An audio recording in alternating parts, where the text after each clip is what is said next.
உங்கள் லெஜண்ட் சரோனாவில் தங்க நகைகளுக்கு பவுனுக்கு ரூபாய் 2000 தள்ளுபடி. ஏப்ரல் 22 முதல் மே 4 வரை அக்ஷய திருதியை பொன்னாளில் வாழ்த்துகிறோம். சம்மர் ஹாலிடேஸ் வந்தாச்சு, நம்ம ஜிடி ஹாலிடேஸும் வந்தாச்சு. GT Holidays, South India's #1 travel brand. 2D entertainment Stone Bench Films தயாரிப்பில் கார்த்திக் சுப்பராஜ் இயக்கத்தில் சூர்யா நடிக்கும் ரெட்ரோ மே 1 முதல் திரையரங்குகளில். நக்கீரன் நேயர்களுக்கு வணக்கம். இன்று நம்முடன் கருத்துக்களை பகிர்ந்து கொள்ள இணைந்திருக்கிறார் தமிழ்நாடு முற்போக்கு எழுத்தாளர்கள் மற்றும் கலைஞர்கள் சங்கத்தின் கடலூர் மாவட்ட பொறுப்பாளர் பால்கி அவர்கள். வணக்கம் சார். வணக்கம். நக்கீரன் ஆசிரியர் குழு மற்றும் வாசகர்களுக்கு பால்கியின் அன்பு வணக்கங்கள். உதகையில துணைவேந்தர்கள் மாநாடு கூட்டியிருக்கிறார் ஆளுநர் ரவி. உச்சநீதிமன்ற தீர்ப்புக்கு அப்புறம் அதிகாரங்கள் மாநில அரசுக்கு வந்துருச்சு, பல்கலைக்கழக அதிகாரங்கள் அப்படிங்கிறப்ப அதனை ஒட்டி முதலமைச்சரும் ஒரு கூட்டத்தை கூட்டிட்டார். இப்போ எதுக்கு ரவி கூட்டுறார் அப்படிங்கிற கேள்விலாம் இருந்தது. இது மோதல் போக்கெல்லாம் கிடையாது, ஏற்கனவே திட்டமிட்டு இருந்தது ஜனவரி மாதமே இந்த மாதிரி ஒரு கூட்டத்திற்கு அப்படின்னு சொல்லி ஆளுநர் மாளிகையும் தகவல் தெரிவிச்சிருந்தாங்க. அதன்படி இன்னைக்கு கூட்டுறாங்க. இதில் குடியரசு துணைத் தலைவர் தன்கரும் பங்கேற்று பேசியிருக்கிறார்.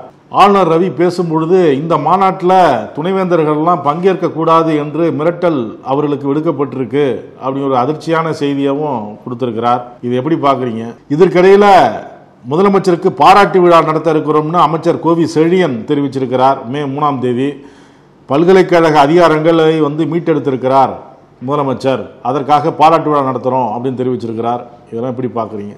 நம்ம நாடு முழுவதும், தமிழ்நாடு முழுவதும் பரபரப்பா பார்க்கப்பட்ட பிரச்சனை ஊட்டியில கவர்னர் கூட்டி இருக்கக்கூடிய மாநாடு. அவரு கூட்டுவதற்கு அதிகாரம் இருக்கிறதா என்கின்ற செய்தி அநேகமா காட்சி ஊடகங்கள்ல, எழுத்து ஊடகங்கள்ல பரபரப்பா பேசப்பட்டது. துணை ஜனாதிபதி வருவதன் மூலம் RN ரவி தன்னுடைய இமேஜை கொஞ்சம் மேல உயர்த்தலாம் என்று டெல்லி வரைக்கும் போய் பார்த்து பேசி துணை ஜனாதிபதியை பஞ்சாயத்துக்கு கூப்பிட்டு வந்தாரு. ஆனா ரவிக்கு என்ன செல்வாக்கு இருக்கிறது என்பதை வந்த பஞ்சாயத்து தலைவர் தெரிந்து விட்டு போயிருக்கிறார். உங்களுக்கு காட்சி ஊடகத்துல பல பேப்பர்கள்ல, ஆங்கில பத்திரிகைகள்ல தெளிவா என்ன சொல்லியிருந்தாங்கன்னு சொன்னா, போன கூட்டத்தை தமிழ்நாடு முதல்வர் சுப்ரீம் கோர்ட் உத்தரவிற்கு பின்பு, உச்சநீதிமன்ற உத்தரவு வேந்தர் யார் என்று சொன்னதற்கு பிறகு வைஸ் சான்சலர்கள் யார் கட்டுப்பாட்டில் இருப்பார்கள் என்பதை கல்லூரிக்கு சென்று படிப்பவர்கள், கல்லூரி பல்கலைக்கழக விதி தெரிந்தவர்கள் எந்த விதமான குழப்பத்திற்கும் இருக்க மாட்டாங்க. இப்ப நான்லாம் நேற்று பேசும்போது கூட நம்ம என்ன சொன்னோம், தமிழ்நாடு அரசு உடனடியாக கவர்னர் கூட்டுகின்ற அந்த கூட்டத்தை தடை செய்ய வேண்டும் என்று நம்ம பேட்டியிலேயே சொன்னோம். பல இடங்கள்ல இடதுசாரிகள் அவரை உடனடியா RN ரவியை திருப்பி அனுப்புங்கன்னு சொன்னோம். அதெல்லாம் ஏன் சொன்னோம்னா, கல்வி வளாகத்திற்குள் அவர் செய்யக்கூடிய அட்டூழியங்கள் ஒரு நிர்வாகத்தை மட்டும் பாதிக்கல. நீங்க சென்னை யூனிவர்சிட்டிக்குள்ள ஆரம்பிச்ச அவருடைய ஜனநாயக விரோத போக்கு, கல்வி வளாகத்துக்குள் அவர் செயல்பட்ட RSS அணுகுமுறை, இந்த ஜெய் ஸ்ரீராம் என்று மாணவர்களை சொல்ல வைத்தது, இந்த பின்னணியில தான் நம்ம RN ரவியினுடைய அணுகுமுறையை பார்க்க வேண்டும் என்று சொன்னோம். 42 பேர், ஒருத்தர் உடல்நிலை சரியில்லை, மொத்த அட்டெண்டன்ஸ் 41 பேர். இந்த 41 பேர்ல ரகசிய போலீஸ் மூலமா கவர்னர் அலுவலகத்திற்கு கிடைத்திருக்க செய்தி, முதல் செய்தி என்ன வந்ததுன்னு சொன்னா, அவங்களுக்கு வர்றதுக்கான விருப்பம் இல்லை. அப்பதான் RN ரவி ஒரு பேட்டி கொடுக்கிறார். என்னன்னா, தமிழ்நாடு அரசை எதிர்த்து நாங்கள் எதுவும் செய்யவில்லை, கல்வி வளாகத்திற்குள் இருக்கக்கூடிய ஒரு சில பிரச்சனைகளை பற்றி பேசுகிறோம், கல்வியின் தரத்தை உயர்த்த. கல்வியின் தரத்தை உயர்த்தணும்னா தரத்தை பற்றி தெரிந்தவர்கள் அந்த கூட்டத்துக்கு வரணும். கல்வியின் தரத்தை அவர் எப்படி கெடுத்தாருன்னு சொன்னா, ஜெய் ஸ்ரீராம் என்று மாணவர்களை சொல்ல வைத்ததுலயே நம்ம தெரிஞ்சுக்கலாம். அதனாலதான் நம்ம கவர்னரும் அந்த உயர்கல்வி அமைச்சரும் ஒரே இடத்துல இருக்க முடியலன்னு நம்ம போன பேட்டியில சொன்னோம்.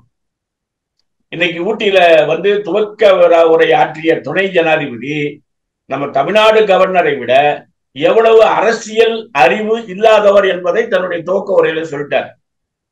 அவர் என்ன சொல்றாருன்னு சொன்னா, உச்ச நீதிமன்றம் உத்தரவு போடுவதற்கு மட்டும்தான், டு ஆப்பரேட், தேர்ந்தெடுக்கப்பட்ட ஜனநாயக பூர்வமாக ஜனாதிபதியிலிருந்து வர வேண்டும்.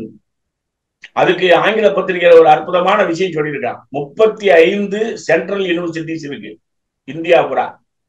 35 மத்திய பல்கலைக்கழகத்தினுடைய வேந்தர் பிரதமர் இல்ல, 35 பல்கலைக்கழகத்தினுடைய வேந்தர் ஜனாதிபதி. ஜனாதிபதி இப்ப பிரதமரை பைபாஸ் பண்ணி இந்த 35க்கான வைஸ் சான்சலர்கள் கூட்டத்தை கூட்டினால் மோடி அதை அனுமதிப்பாரா? இதான் வடக்கு பகுதியில கேட்டிருக்கக்கூடிய கேள்வி. இது நமக்கு இன்னைக்கு சரியா பொருந்தும். சட்டபூர்வமாக அரசியலமைப்பு சட்டம் உயர்ந்தது என்பதை உறுதிப்படுத்தியதுதான் இந்த வைஸ் சான்சலர்கள் இந்த கூட்டத்திற்கு போகாமல் தங்களுடைய எதிர்ப்பை தெரிவித்திருக்கிறார்கள். இன்னொன்னு, கல்வி வளாகத்துக்குள்ள எல்லாமே மெயின்டைன் பண்ற பாடி, ஆபரேட்டிவ் பாடி யாருன்னு கேட்டா மாநில அரசு. மாநில அரசு கோவி செழியனுடைய தலைமையில சில ப்ரோக்ராம்ஸை ஃபைனலைஸ் பண்ணி கவர்னர்கிட்ட போய் காட்டி ஒப்புதல் பெற்று வருவார்கள். கிராஜுவேஷன் டேன்னு சொன்னா வைஸ் சான்சலர் கூட போகணும், அதை நடத்தி கொடுக்கணும், அவ்வளவுதான். அஜெண்டாவை இவர்கிட்ட கேட்க வேண்டிய அவசியம் இல்லை. அங்க என்ன பேசுவாங்கன்றதை இவர்கிட்ட சொல்ல வேண்டிய அவசியம் இல்லை. இது புரோட்டோகால் ஏற்பாடு. கவர்னர் அந்த பிசி என்ற அடிப்படையில வரணும். இப்போ உச்ச நீதிமன்றம் அந்த சப்ஜெக்ட கரெக்டா நமக்கு சாதகமா கொடுத்ததுனால குழப்பத்தை ஏற்படுத்துகின்ற அல்லது ஒன்றிய அரசுக்கு விசுவாசமாக இருக்க வேண்டும் என்று செயல்படுகின்ற அந்த 3ஆம் தர அரசியல் அணுகுமுறைக்கு முற்றுப்புள்ளி வைக்கப்பட்டுள்ளது. உள்ள பேசின விஷயங்களை பாருங்க. Wise chancellors are ready to participate in the conference. அதுதான் ஆர்.என். ரவியினுடைய பேச்சு. ஆனா நீங்க நேற்று மாலை என்ன அறிக்கை விட்டீங்க? கல்வியின் தரத்தை உயர்த்துவதற்காகத்தான் இந்த கூட்டம். அப்ப இந்த கூட்டத்துல கல்வியின் தரத்தை பற்றி மட்டும்தானே பேசணும். இந்த அணுகுமுறையை பற்றி ஏன் பேச வேண்டிய அவசியம்? இந்த அணுகுமுறையில் அவர் என்ன சொல்ல வர்றாருன்னா, 41 பேர்ல ஒருத்தர் இல்ல 40, அவங்களுக்கு வந்திருக்கிறது 6 பேர். அதுல 3 பேர் திருநெல்வேலி பல்கலைக்கழகத்தை சேர்ந்தவர்கள். 1 மணி நேரத்துல திருநெல்வேலிக்கு திரும்பி கிளம்பி போயிட்டாங்க. அப்ப உங்களுடைய அட்டெண்டன்ஸ் என்பது கம்ப்ளீட் ஃபெயில்யூர். இது ஃபெயில்யூர் ஆனதுக்கான காரணம் தமிழ்நாடு அரசு இழப்பதாக இருந்த கல்வி வளாகத்துக்குள்ள அரசியலை சட்டமன்றத்திற்குள் ஒரு தீர்மானம் போட்டு அந்த சென்ட்ரல் கவர்மெண்ட்டுக்கும் ஸ்டேட் கவர்மெண்ட்டுக்கும் இல்லாம இரண்டுக்குமான பொறுப்பு பட்டியலில் இருந்து மாநில அரசுக்கு கொண்டு வர வேண்டும் என்ற நிலை எடுத்திருக்கிறது. கேரளா உட்பட மகாராஷ்டிரா உட்பட மற்ற மாநிலங்கள் அந்த நிலைக்கு வந்திருக்கிறார்கள். இந்தியா கூட்டணியினுடைய பல கட்சிகள் இந்த நிலையை ஆதரித்திருக்கிறார்கள். கல்விக்கு செலவு செய்துவிட்டு காசுக்காக நாம் அலைவதை விட மாநில பட்டியலில் கல்வியை கொண்டு வருவதற்கு இதுதான் சரியான தருணம் என்று சொல்லக்கூடிய சூழ்நிலையை உருவாக்கி இருக்கிறார்கள். நீங்க கேள்வியில கேட்டது மாதிரியே மாநில முதல்வருக்கு அவர்கள் பாராட்டு விழா நடத்துவது சரியாக பொருந்தும். எல்லா மக்களுக்கும் எல்லா மாநில அரசுகளுக்கும் கிடைக்கக்கூடிய சட்ட வெற்றியைத்தான் அவர்கள் கொண்டாடுகிறார்கள். அதனால இப்ப இந்த வளாகத்துக்குள்ள இருக்கக்கூடிய அரசியலுக்கு ஒரு முற்றுப்புள்ளி வைக்கப்பட்டு விட்டது. துணை ஜனாதிபதியுடைய நடவடிக்கைக்கு ஒரு முற்றுப்புள்ளி வைக்க வேண்டும். அவருடைய எய்ம் என்னன்னா, அவர் ஜனாதிபதிக்கு போஸ்டுக்கு ஆசைப்படுறவரு. ஆர்.என். ரவியை வைத்து சில வேலைகள் செய்யலாம் என்று நினைச்சாரு. அது அவருடைய இந்த பங்கேற்புல ஏற்பட்டிருக்கக்கூடிய தோல்வி அவரை அந்த திசைக்கு இழுத்துட்டு போகல.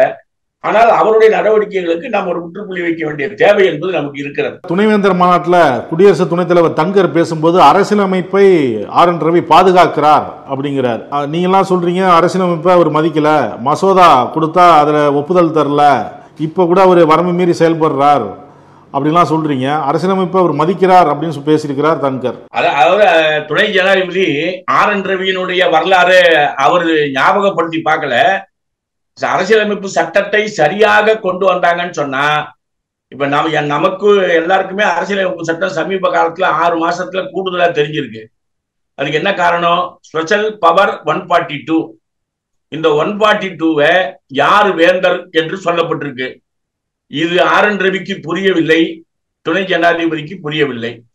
துணை ஜனாதிபதி இவரை பாராட்ட வேண்டும், இவரு அவரை பாராட்ட வேண்டும். இவங்க 2 பேருடைய கற்பனை என்னவா இருந்ததுன்னா, துணைவேந்தர்களை அழைத்தால் கவர்னரோ துணை ஜனாதிபதியோ வரும்போது 50% மேல அட்டன் பண்ணுவாங்கன்ற ஒரு கனவு என்பவங்களுக்கு இருந்தது. நேற்று மாலையே அது நடக்காது என்பது தெரிந்து விட்டது. எதிர்ப்பு நடவடிக்கை இல்ல, தமிழ்நாட்டினுடைய கல்விக்கு தான் நாங்க பேசுறோம் என்று சொல்லி பார்த்தார்கள். எப்பவுமே இந்த ஆடு வெற்ற ஆடு கிட்ட இருக்கிற கத்தியை பார்த்தா ஆடு கிட்ட வராது. அதுபோல ஆர்.என். ரவி முகத்தை பார்த்தே வைஸ் சான்சலர் வரல. போன தடவை வந்ததுக்கு காரணம் அந்த உச்ச நீதிமன்ற உத்தரவு நம்ம கிட்ட வரல. உத்தரவு வந்ததுக்கு அப்புறம் எல்லா வைஸ் சான்சலரும் நம்முடைய முதல்வர் அனுப்பி நடத்தின கூட்டத்துக்கு வந்தாங்க, இந்த கூட்டத்துக்கு போகல. சோ மாநில பட்டியலுக்கு வருவது என்கின்ற அந்த கல்வி அறிஞர்களுடைய முடிவு சரியாக இருக்கிறது. இதை பார்த்தாவது RN ரவியும் துணை ஜனாதிபதியும் தங்களுடைய போக்கை மாற்றிக்கொள்ள வேண்டும். ஏற்கனவே முதலமைச்சர் ஒரு கூட்டத்தை நடத்திட்டாரு, மீண்டும் இவர் ஒரு கூட்டத்தை நடத்துறாரு அப்படின்னு நீங்க சொன்னீங்க. இப்ப துணைவேந்தர்களுக்கு ஒரு நெருக்கடியை உருவாக்குகிறார் ஆளுநர் அப்படிங்கிற கருத்தை திருமாவளவன் வைக்கிறார். சரியான கருத்து, அது சரியான கருத்து. அதாவது கல்வியாளர்களுக்கு ஒரு சுதந்திரம் என்பது கல்வியில வேணும். சுதந்திரமும் கல்வி சிலபஸும் அரசியல் காரணமாக துணைவேந்தர்களுக்கு ஒரு நெருக்கடியை உருவாக்க கூடாது. திராவிட முன்னேற்ற கழக ஆட்சியில குறிப்பா கோவி செழியன் பொறுப்பேற்றதற்கு பின்பு நிறைய முன்னேற்றங்கள் இருக்குன்னு பல வைஸ் சான்சலர்கள் பேசுறாங்க. அப்படி இருக்கும்போது அந்த நெருக்கடி இல்லாமல் அவர்களை சுதந்திரமாக செயல்படுவதற்கு இந்த உச்சநீதிமன்ற தீர்ப்பு நமக்கு உதவி இருக்கிறது. இந்த தோல்வி RN ரவிக்கு ஒரு பாடமாக அமைந்திருக்கிறது. இதற்கு மேல் கல்வி வளாகத்திற்குள் அந்த அரசியலை புகுத்தக்கூடாது என்ற போக்கிற்கு அவர்கள் வர வேண்டும். அதுதான் நம்முடைய எதிர்பார்ப்பு. காஷ்மீர்ல சுற்றுலா பயணிகளை இது மீது தாக்குதல் நடத்தின சம்பவம், இந்த சம்பவத்திலிருந்து யாரும் இன்னும் மீண்டு வரல. இந்த சம்பவத்துக்கு அப்புறம் இந்தியா பல்வேறு நடவடிக்கைகள் எடுக்குது. அதே போல பாகிஸ்தான் பல்வேறு நடவடிக்கைகள் எடுத்திருக்கு. அறிவிப்புகள்லாம் 2 நாடுகளும் வெளியிடுது. முப்படைகளும் தயாரா இருக்கணும் அப்படின்னு சொல்லி அறிவுறுத்தப்பட்டிருக்கு. பாகிஸ்தான்ல இருந்து இங்க இருக்கிறவங்க உடனடியாக திரும்பணும் அப்படின்னு சொல்லி அறிவுறுத்தப்பட்டிருக்கு. அதுக்கான காலக்கெடுவும் நிர்ணயிக்கப்பட்டிருக்கு. இதெல்லாம் எப்படி பாக்குறீங்க? அனைத்து கட்சி ஆலோசனை கூட்டமும் நடந்திருக்கு. அதுல எடுக்கப்பட்ட முடிவுகள், ராகுல் காந்தியும் இப்ப வந்திருக்கிறார், வெளிநாடு சென்றிருந்தவர். இதெல்லாம் எப்படி பாக்குறீங்க? நம்ம காட்சி ஊடகங்களுக்கும் எழுத்து ஊடகங்களுக்கும் ஒரு மிகப்பெரிய தவறினை உள்துறை அமைச்சகம் செய்திருக்கிறது. நம்ம உடனே முதல்ல பேச வேண்டிய பிரச்சனை அதுதான். நீங்க அமித்ஷா அவர்கள் அந்த இறந்தவர்களுக்கு அஞ்சலி செலுத்த போனார். அந்த காட்சி நீங்க பார்த்திருப்பீங்க. அந்த காட்சியை பார்க்கறதுக்கு முன்னால ஒரு முகநூல்ல ஒரு கிளிப் வந்தது.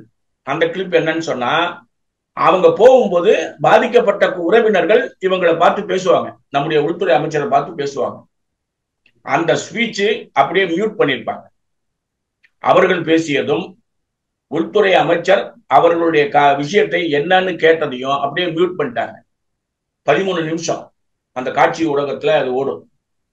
ஏன் வயர் பத்திரிகை அது ஏன்னு கேக்குது, ஹெரால்டு பத்திரிகை அது ஏன்னு கேக்குது. நீங்க போனவங்க அவங்க கூட குரல் என்னன்னு கேட்கிட்டு அந்த குரலை மக்களுக்கு ஏன் சொல்லல அப்படின்னு கேட்டிருக்காங்க. நாம இந்த ஜம்மு காஷ்மீர் பிரச்சனையில 2 அரசு செய்திருக்கக்கூடிய விஷயங்களை நீங்க ஒரு கேள்வியா கேட்டீங்க. அங்க நடந்த விஷயத்துக்கு எது காரணம் என்பதை அனைத்து கட்சி கூட்டத்துல இந்த பாதுகாப்பு செயலாளரும் அவருடைய கூட இருந்த 3 அதிகாரிகளும் செக்யூரிட்டி லேப்ஸ் தான் காரணம் என்று ஏற்றுக்கொண்டார்கள். ஏற்கனவே உங்களுக்கு ஒரு ஹோட்டல் டெல்லியில தீவிரவாத தாக்குதலுக்கு உருவாச்சு, வருஷம் எனக்கு ஞாபகம் இல்லை. அப்போ ஒன்றிய அரசு பொறுப்பேற்க வேண்டும் என்று சொல்லி ஒரு அமைச்சரை நீங்க ராஜினாமா செய்ய வேண்டும் என்று குரல் கொடுத்தது பிஜேபி அரசு, பிஜேபியினுடைய ஆட்கள். அதே மாதிரி அவர் அந்த செயலாளர் தன்னுடைய பரப்புல ராஜினாமா செய்தார். இன்னைக்கு நமக்கு பாதுகாப்பு ஆலோசகர் வயசு 81. நம்முடைய அமைச்சர்களும் இந்த ஆட்களும் சமீபத்துல 3 முறை திட்டமிட்டு ஒரு பிஜேபி எம்பியினுடைய பிறந்தநாள் விழாவை அவங்க கொண்டாடினாங்க ஜம்மு காஷ்மீர்ல ஒரு பகுதியில. இப்ப இந்த தாக்குதல் நடந்த இடம் இல்ல, அங்கிருந்து ஒரு 9 கிலோமீட்டர் 10 கிலோமீட்டர் தள்ளி உள்ள ஒரு இடத்துல. அப்போ ராணுவத்தினுடைய ஆட்கள் எவ்வளவு பேர் பாதுகாப்புக்கு போனாங்க. இப்ப இந்த 20,000 பேர் இருக்கக்கூடிய இந்த இடத்துல நம்ம பழனி மற்ற இடங்கள்ல இந்த ரோப் இருக்குது பாருங்க, இந்த ரோப்ல மேல போவாங்க. மொத்தம் 9 ரோப் வண்டி போகக்கூடிய சக்தி படைத்தது. இப்ப பாதுகாப்பு கருதி 5 மட்டும்தான் அலோவ் பண்றாங்க. புறப்பட்டு அது போய் சேர்ற வரைக்கும் அந்த பகுதியில பாதுகாப்பு ஆட்கள் இருப்பார்கள் என்று சுற்றுலாத்துறை அறிவித்துள்ளது. ஆனா இந்த 5ல 3 தான் ஆள் லோட் பண்ணி போறான். அவங்க போய் சேர்றதுக்கு முன்னாடி தாக்குதல் நடக்கிறது. ஆனா நல்ல வேளை அந்த பயணம் செய்த அந்த வாகனத்தின் மீது தாக்குதல் இல்லை, வேற இடத்துல குண்டு பட்டுருச்சு. இப்ப அவங்க மேல தாக்குதல் பட்டு இருந்துச்சுன்னா 1ல 7 பேர், 7 7 14 பேர் இந்த 28 பேரோட சேர்ந்திருப்பாங்க. 20,000 பேர் அதிகமாக உள்ள இந்த இடத்துல இவ்வளவு சீக்கிரமாக இந்த இடத்துல இவ்வளவு பேர் இந்த நம்முடைய இந்த தாக்குதலுக்கு உள்ளான சுற்றுலா பயணிகள் இல்லாம இன்னும் ஒரு அரை மணி நேரம் கழித்து இந்த தாக்குதல் நடந்திருந்ததுன்னா இப்ப தமிழ்நாட்டில் பாதிக்கப்பட்டவங்க 2 பேர் தான், சிவியர்லி இன்ஜூர்டு கேட்டகரி, ஒரு டெத் கூட கிடையாது. வெஸ்ட் பெங்கால் 2 தான். ஆனா 2வது பேட்ச் உள்ள போயிருந்தாங்கன்னா வெஸ்ட் பெங்கால் 9 பேர் அதிகமா இருக்கும், தமிழ்நாட்டில் 5 பேர் அதிகமா இருக்கும். அவங்க ஏன் போக முடியலன்னா ஒரு 1.5 மணி நேரத்தில் அவர்களுக்கு அங்கிருந்து தகவல் வந்து எல்லா சுற்றுலா பயணிகளும் தன்னுடைய பயணங்களை கேன்சல் செய்து திரும்பி வந்துட்டாங்க.